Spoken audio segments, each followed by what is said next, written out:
ये देखिए जी माशाल्लाह जो क्रूज़र है ना, ये गोंदल साहब की, इसके लिए सामान मंगवाया जी स्पेशल। बोलो जी, ये मकान मकबूल मोटर से आया है जी, स्पेशल बुक किया उन्होंने इस गाड़ी के लिए मंगवाया जी हमने। ये आपको चेक करवाते हैं कि इसमें क्या क्या चीज़ है। एक तो डॉट 4 ब्रेकल मंगवाया है जी हमने इसके लिए, ये वाला, ये डॉट 4 ब्रेकर।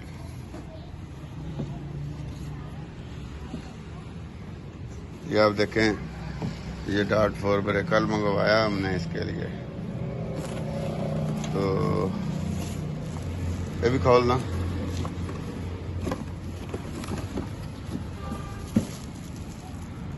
ग्रीस होगी।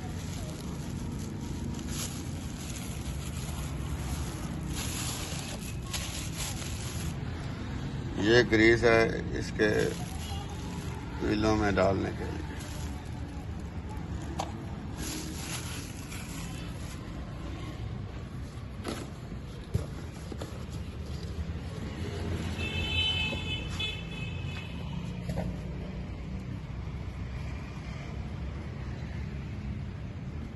ये इसके मास्टर सिलेंडर की किटें हैं जी, ये वाली।